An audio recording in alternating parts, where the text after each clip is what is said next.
Dubai বিশ্বের অন্যতম ধনী ও আধুনিক শহর। শূন্য মরুভূমির বুকে গড়ে ওঠা এই নগরী সারা বিশ্বের মানুষের কাছে স্বপ্নের গন্তব্য। অসংখ্য মানুষ তাদের ভাগ্য বদলাতে ছুটে আসে এই উজ্জ্বল নগরীতে। কিন্তু এই চকচকে শহরের অন্তরালে লুকিয়ে আছে এক অন্ধকারময় বাস্তবতা, বাঙালি তরুণীদের বন্দি জীবন। দুবাইয়ের অনেক নাইট ক্লাব ও বিনোদন কেন্দ্র, যেখানে বিভিন্ন দেশের তরুণীরা কাজ করেন। এই চাকরির প্রলোভনে অনেক বাঙালি তরুণীও পা রাখেন দুবাইয়ের পথে। কিন্তু প্রাথমিক চাকরির প্রতিশ্রুতি তাদের জীবনের এক নিষ্ঠুর বাস্তবতার দিকে ঠেলে দেয়। স্বপ্নগুলো মুহূর্তেই পরিণত হয় দুঃস্বপ্নে। তরুণীদের অনেকেই শিকার হন প্রতারণার। শুরুতে তাদের বলা হয় বিভিন্ন হোটেল, রেস্তোরাঁ বা সেলুনে কাজের কথা, কিন্তু দুবাইয়ে পা রাখার পর তাদের নিয়ে যাওয়া হয় নাইট ক্লাবে, যেখানে তারা মূলত নাচতে বাধ্য হন। এই নাচের পেছনে থাকে আরও ভয়ানক কিছু। ক্লাবের মালিক ও দালালরা তাদেরকে পণ্য হিসাবে ব্যবহার করেন।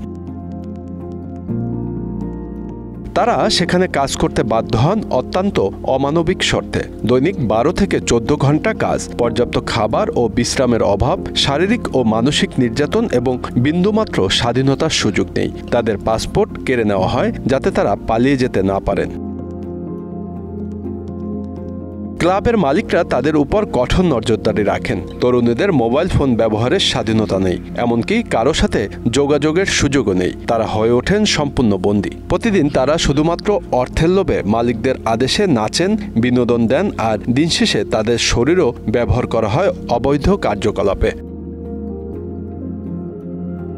এই তরুণীদের বেশিরভাগই অর্থ উপার্জনের আশায় আসেন। পরিবারকে সহায়তা করার ইচ্ছা, দারিদ্রতা থেকে মুক্তির আকাঙ্ক্ষা তাদেরকে বাধ্য করে এমন সিদ্ধান্ত নিতে। কিন্তু সেই স্বপ্ন মুহূর্তেই ভেঙে যায়, আর তারা পড়েন এক চরম বন্দিদশায়। তাদের জন্য নেই কোনো মুক্তি বা আশার আলো। বিভিন্ন মানবাধিকার সংস্থা ও সংগঠন এই তরুণীদের সাহায্যের জন্য কাজ করে যাচ্ছেন। তবে সমস্যাটি এতটাই গভীরে যে অনেক তরুণী এই বন্দিদশা থেকে বের হয়ে আসতে পারছেন না। তাদের অনেকেই হয়তো আর কখনোই স্বাভাবিক জীবনে ফিরে যেতে পারবেন না।